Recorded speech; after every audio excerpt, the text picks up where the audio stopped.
na realidade, a prefeitura faz. E, do outro lado, a coisa que é muito interessante é que em português tem, em francês tem também, mas que em italiano não tem assim forte, é a diversidade entre a palavra de decoro, decoração e decoro, que é exatamente o contrário em francês, porque a prefeitura iniciou essa ação política em uma óptica de decoração. Tem uma palavra que é querida na história da cidade de Paris, que é a palavra de embellissement, embelezamento. E com Haussmann, o embelezamento foi mesmo um conselho de embelezamento da cidade de Paris. Então, com uma palavra que se volta muito próxima à questão de embelezamento, de decoração, na realidade, atrás, tem uma questão de decoro, moral, conduta, regra de conduta, uma moral de estar no espaço público. E essas coisas é muito interessante de ver, porque a Prefeitura de Paris é governada pela esquerda. E a esquerda utiliza, não pode politicamente fazer sair os pobres das cidades, mas vendo o que a etnografia está fazendo sair, ela delega os moradores também este poder de fazer sair as pessoas não gratuitas, não desejadas do centro da cidade. Esta é como uma pequena política pública que é só de 4 metros quadrados. Obrigada.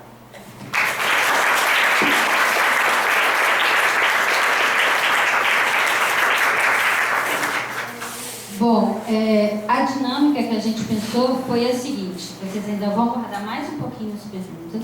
Eu vou chamar os 4 debatedores, um de cada área, que vão colocar uma provocação rápida, tá? Máximo 5 minutinhos cada um, para detonar o debate. Então, Margarete Silva Pereira, da História, pelo campo disciplinar da História.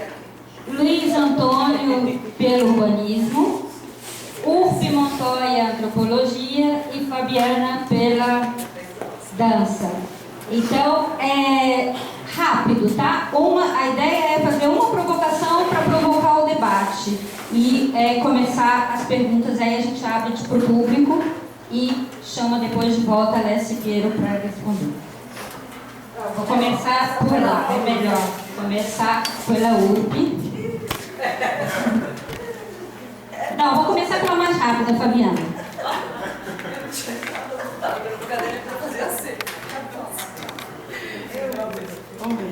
Alguém sabe acender essa luz daqui? Deixa assim.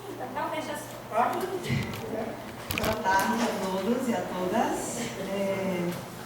Não vou me prolongar nos agradecimentos e tal, porque só tem 5 minutos, né? Então, estamos aqui rapidamente. Vou ter que escolher, tinha muita coisa anotada. Vou ter que fazer uma seleção, né? Bom, para a Lécia, vão ser perguntas bem pontuais. Para uma pesquisa desse tamanho, eu gostaria de saber quantos pesquisadores foram, viu? Porque a gente está acostumado a trabalhar muito individualmente e essa pesquisa de tamanho e envergadura me deixou curiosa com esse pequeno detalhe. Outro detalhe é quando a gente agradecer tua partilha de todo esse processo de produção da pesquisa, tão organizado, né? Eu imagino que foi a posteriori, né? Porque durante o momento da pesquisa tudo vai saindo, tudo vai surgindo, mas mesmo assim a posteriori ajuda bastante a ver incentivar organizações semelhantes.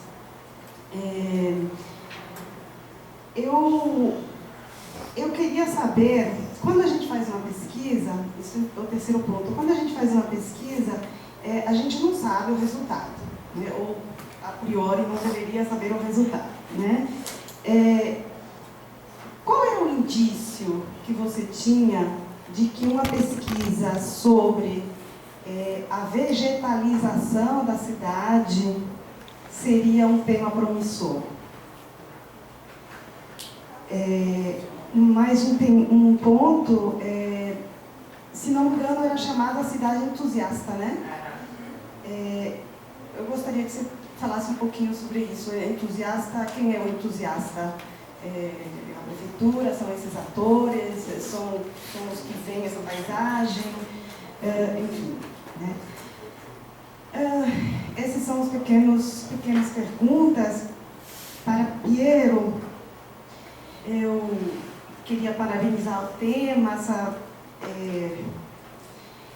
queria te dizer como é difícil trabalhar o tema do tempo, né? Queria partilhar com você isso, porque realmente o tempo ele é vivido, o tempo ele é praticado, o tempo poucas vezes é narrado, daí a dificuldade que você contou inicialmente das pessoas falarem sobre o tema, porque não é um tema do qual se fala, é um tema que se vive, né?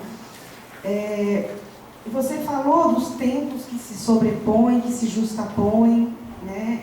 Embora o tempo cronológico nos dê a ideia de que um supera o outro, de que que o tempo passa linearmente, de fato, nas vidas, no cotidiano, os tempos se justapõem, né? E o grande desafio é ver como esses tempos se justapõem, né? Na longa duração, para retomar um termo que a Alessia falou, na longa duração é até mais fácil a gente ver esses tempos, né?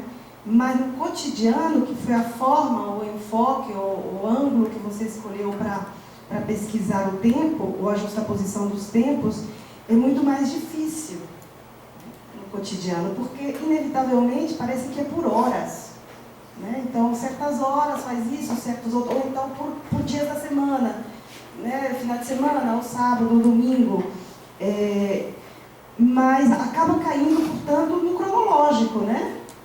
Então, como tentar superar a experiência do tempo, efetivamente, sem ser um tempo cronológico? E, por fim, uma pergunta, Piero, de ordem conceitual mesmo. Será que é a mesma coisa a gente falar em experiência do tempo e em percepção do tempo? Porque, na tua fala, ambas categorias se superpunham, uma parecia equivalente à outra, né? Eu acho que a experiência do tempo é esse tempo vivido, esse tempo praticado, né? E a percepção do tempo é mais um tempo pensado, mais um tempo refletido, né? A experiência do tempo eu acho mais difícil de pesquisar, justamente por isso, porque a percepção do tempo a gente consegue, para retomar uma dica dada por Alessia, a gente consegue captá-la pelas palavras que as pessoas usam, né? Pelos tempos verbais que elas usam. Quando elas se referem, agora é assim, antes era assado, né? Ou então, agora voltou a ser assim, isso já indica que os tempos aparecem. Mas isso é num tempo pensado, portanto, percebido, né? E a experiência... acho que é algo diferente, portanto, a forma de aprender também deveria ser diferente. É isso.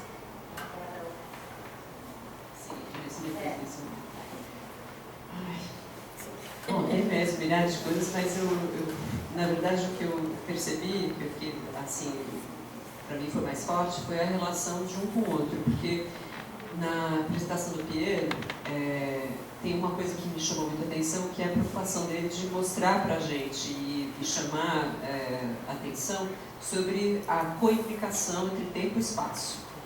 Então, o tempo como alguma coisa, a experiência do tempo como alguma coisa que aqueles moradores enunciavam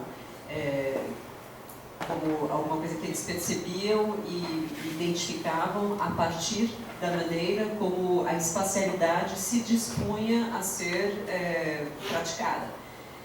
Essa relação eu achei super importante nessa sua consideração. E quando chega na apresentação da Alessia, o que é também muito impressionante é que, primeiro, se é verdade que, como a URP percebeu, que o Piero trabalha com essa coisa, o cotidiano, e falam lá com aquelas pessoas que estão ali naquele momento, vivendo aquela situação, essa larga margem de tempo, né, que a pesquisa da Alessia acabou puxando, né, desde a Revolução Francesa até agora, como é que essas coisas foram se manifestando, eu fiquei, na verdade, percebendo que, e aí, para chegar num ponto que tem a ver com a institucionalização.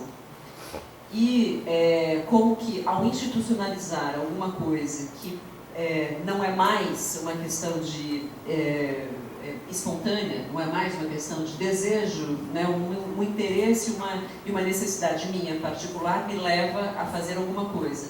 Aí esse desejo e intenção particular ganham passam a ser institucionalizados. E eu fiquei me perguntando, na verdade, se essa relação entre espaço e tempo a que o Piero se referia no começo, se não está relacionado justamente com essa questão da institucionalização que a Alessia traz. Em que sentido? Porque, na verdade, não é propriamente a espacialidade oferecida que vai formular uma experiência de tempo, mas também pode acontecer o contrário, a sua própria experiência de tempo naquele lugar formula um pouco o desenho, né, de como aquela espacialidade, aquele território, aquele bairro funciona. As práticas culturais dos judeus fazem com que os sábados o bairro seja morto, mas aos domingos aquilo ganha um dinamismo impressionante.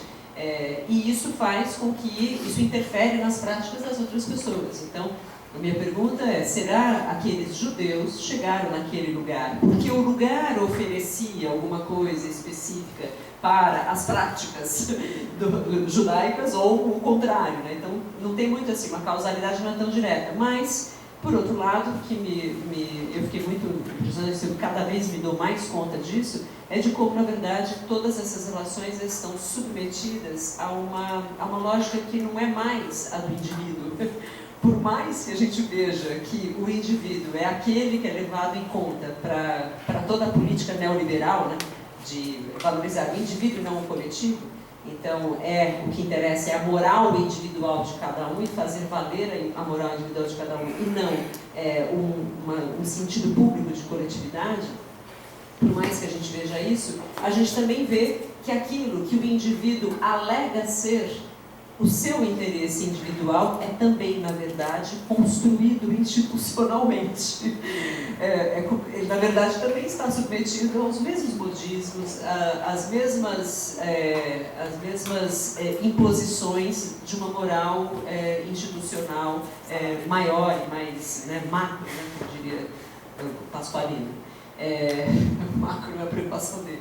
Mas, na verdade, eu fiquei preocupada com isso, fiquei pensando nisso. Como é que essas duas coisas se relacionam? Porque é um tratamento de tempo em relação ao espaço, mas o tempo e o espaço submetidos a um processo de institucionalização que é muito mais cultural e político.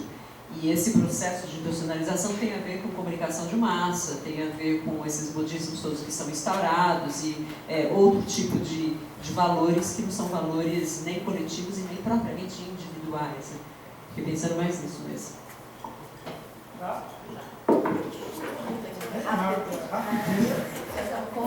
Obrigado pelo convite, é um prazer essa oportunidade de poder conversar, né, com dois pesquisadores importantes. Eu vou fazer, na verdade, um conjunto de perguntas, porque foram dúvidas, né, que eu fiquei durante a exposição e algumas dessas questões que eu vou levantar me ajudariam a ter ideia dessa essa proposta. Principalmente eu começo com Alex. Bom, a primeira questão é o seguinte: essa ideia de vegetalização, né, às vezes até pensei que podia chamar de arborização, mas não pode, vegetalização, porque as florzinhas tudo pequenininha, é uma ideia que merece ser disseminada. E aí eu me lembro de uma exposição sua no TED de Verona, onde você discute a tradição de Paris de Pensa ao Futuro, né? E eu incorporo uma outra pergunta. Essa é uma política que pensa o futuro? Bom, então, essa política de canteiro que recorre a redefinir o uso das golas das árvores é o futuro de pensar a natureza? Se não é volta ao campo, é uma reforma agrária na cidade de Paris. E aí, para mim, vem a pergunta: quantos canteiros desses foram institucionalizados e qual a faixa etária dos concessionários? Né? Porque são 4 concessionários. O número é só para me dar a ideia do tamanho dessa experiência. Né? E o que mais? Bom, eu acho que é suficiente para a gente conversar. Em relação a Piero, eu queria fazer uma pergunta que é, na verdade, uma preocupação, porque eu fui levado a entender que todas essas preocupações de aceleração do tempo, as novas tecnologias nesse processo, a escolha das pessoas do ponto de vista do uso do tempo, não é? E aí me veio uma questão, até porque eu sei também que você trabalha com sociologia do turismo, não? Então, isso não é aprisionamento, não importa, para você não esqueceu ainda, não é? Essa discussão do tempo, não é? Se eu penso o tempo disponível das pessoas, o tempo livre, que é constantemente ameaçado numa perspectiva de ser aprisionado. Por exemplo, o turismo não deixa de ser, de certa forma, o aprisionamento do tempo livre, a captura do tempo livre. Então, qual é o sentido dessas escolhas se o que eu estou falando for razoável? Bom, vou tentar também ser rápida, não sei se vou conseguir. Vou começar agradecendo, primeiro, evidentemente, o convite da Paola para a gente estar aqui nessa tarde e poder conversar com Alessia e Piero, isso sem dúvida nenhuma. Peço que minhas colegas aqui próximas da reitoria transmitam ao nosso reitor de pós-graduação também minha alegria de estar aqui na Bahia e vir no ano que vem com mais frequência. E digo isso porque acho que nós tivemos a oportunidade aqui, as diferentes gerações, de ter 2 aulas sobre método excelentes, métodos de pesquisa, e sobretudo o que eu ia dizer, Alessia, brincando com você, de um enorme respeito ao que nós chamamos de atores, né? Tanto um quanto o outro mostra esse modo de fazer pesquisa que é atento ao ator. E para o historiador não tem nada de diferente. É que para o historiador, o ator muitas vezes está lá empoeirado e encoberto nos arquivos. Ele apenas intui que deve ir nos arquivos. Mas ele está aqui vivinho. Eu sei. Granjão está tão vivo quanto você na minha cabeça aqui e as lutas que ele travou e que eu devo continuar, de certo modo, defendendo. Então, primeiro isso, foi maravilhoso ouvir isso. Eu também tenho um pouco de dúvidas, assim, porque eu fiquei pensando que é uma coisa que está nos batendo na tecla todo o tempo, nós, com esse deslocamento de uma visão eurocêntrica, vamos chamar assim, que nós já discutimos ontem e anteontem, uma visão eurocêntrica na qual nós estamos também dentro delas, então não é uma polarização entre nortes e sul, mas é uma compreensão do próprio campo do conhecimento se movendo dentro de uma certa episteme, se a gente puder dizer assim. Então, eu fiquei pensando muito nas nossas questões, aí primeiro, nas nossas questões, entre aspas, americanas. Porque, evidentemente, eu achei maravilhosa a ideia do tecido cronotópico. Mais do que o cronotópico, a ideia da tessitura cronotópica, porque justamente ela mostra a imbricação de várias escalas, de várias temporalidades e de vários modos de temporalização e modos de espacialização. E aí eu fiquei perguntando, nós americanos, ou talvez eu na minha biografia, me identificando com os seus biografados, né? Fiquei pensando na nossa dimensão tão nômade, tão movente, entendeu? E eu fiquei me perguntando sobre a questão de pertencimento e enraizamento, que é um problema que a gente está tendo que debater e enfrentar por conta pertencimento e enracinement. Pertencimento, o que significa? Apartenance. Porque eu acho que nós vamos ter que retrabalhar conceitualmente uma série de noções. Nós estamos vivendo todo um investimento pelas questões de afirmação identitária, que também são afirmações políticas, antes de tudo. Nós estamos vagando, passeando, ou enfrentando, ou discutindo um conjunto de noções. E eu fiquei pensando muito isso quando, eu não sei se foi o Gerard, ou foi o Gerard, aquele que ficou falando sobre a temporalidade negativa,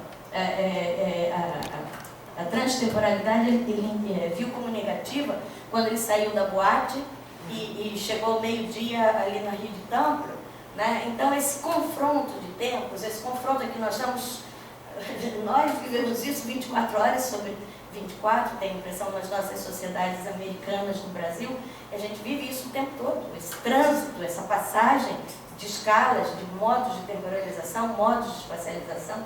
E eu fiquei pensando se, não sei se você pensou nessa coisa dessa imbricação tempo-espaço, e se naquela fala aquilo ali não era tempo e lugar. Entendeu? Se você já pensou, que eu acho que a gente vai ter que revisitar também uns autores lá da década de 60, 70, sobretudo essa questão espaço e lugar. Vamos ter que revisitar isso. E não sei se, acho que é uma empresa enorme, mas é um problema para mim. E sobretudo em relação à noção de pertencimento, à noção de enraizamento, sobretudo. De enraizamento. Bom, Alessia, querida, eu adorei. Eu acho que eu preciso também dos seus slides, porque até um certo ponto eu vi todo o nosso esforço das nebulosas, das cronologias, de tudo que eu fui vendo aquilo ali, acho que foi muito positivo também. Nos dois eu senti familiaridade com temas que a gente vem trabalhando aqui. Eu não sei, eu vi também que tem, agora vou usar uma gíria contemporânea, tem uma pegada no seu trabalho, tem uma marca, tem uma marca evidentemente autorreflexiva, em um momento que foi perguntado aqui lá no começo, né, sobre a pertinência, desde quando a questão da natureza, já que não foi uma encomenda, como é que o tema da natureza tinha se mostrado como uma... Não sei, queria que você falasse também um pouco sobre isso, porque foi incrível mesmo te ouvir, porque nas cronologias sobre o pensamento urbanístico, que é uma coisa que a gente vem trabalhando há mais de 30 anos, a gente observa, nos tempos longos, a possibilidade de criar nuvens densas, né, mais ou menos sincrônicas, de momentos de tematização ou da natureza ou da cidade, momentos de criação de neologismo ou de mudança de sentido de palavra, né? Então, queria ouvir você mais sobre isso, se está avançando essa questão autorreflexiva. Eu digo que quando o pesquisador, ele próprio, começa a questionar o seu próprio movimento em relação aos seus objetos teóricos, né? Não sei se eu falei muito e não sei se fui clara, mas... Desculpa, eu quero pegar a palavra mais uma vez, porque eu fui a mais rápida. Eu me arrependi, eu fui a mais rápida de todas, porque foi a única que levei a sério a encomenda. Então, 5 minutinhos. Só para quem me conhece. Você foi também mais rápido, mas eu não cumpri nenhum dos protocolos que todos eles cumpriram, então eu gostaria também de agradecer muitíssimo as apresentações dos dois, porque eu fiquei boquiaberta, sério, eu achei que foi uma coisa muito importante pra gente. Isso que a Margareth chamou a atenção, sobre essa lição de método que os dois trabalhos nos trouxeram. Você demonstrando e apontando método, mas mesmo Piero mostrando para a gente o caminho da construção daquele argumento, e foi muito, muito bom e acho muito importante, necessário para todos os nossos estudantes que estão aqui.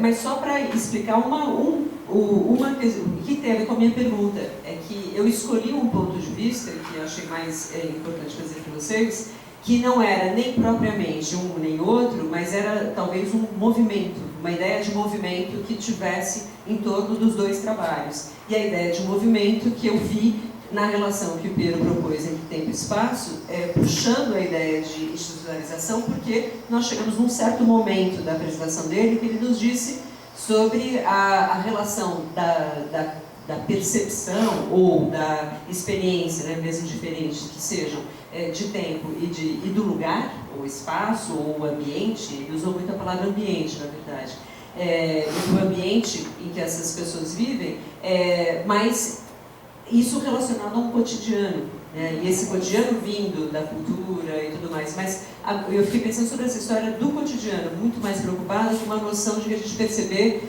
o quanto o cotidiano é institucionalizado, muito mais do que gostaríamos que fosse. E é essa institucionalização do cotidiano que nos leva a uma espécie de uniformização mesmo, da compreensão de tempo e espaço. E essa relação dos dois é mais essa ideia do movimento entre isso, juntando as coisas todas, do que questões isoladas. Desculpa. Bom, agora a gente passa agradecer os debatedores e, antes de passar de novo a palavra para a Léa Piero, abrir a palavra para vocês, só que eu vou pedir para quem quiser perguntar, falar ou comentar, vir aqui, porque a gente está gravando, então é importante escutar a fala também de vocês. Então, mas acho que a gente faz a mesa e eles vêm, né? sim, então desfaz a mesa e vocês vêm, e eles, quem quiser fazer perguntas, comentários, questões, está aberto. Ninguém? Vocês esqueceram? Mas eu tenho mais ninguém. Não teve pausa. Eles estão em aula até 6 horas, são 5h25. Vai passar a lista de presença? Passa a lista de presença. Deixa Ninguém? responderem a gente. Então eu vou passar para eles. Então tá, então depois volta.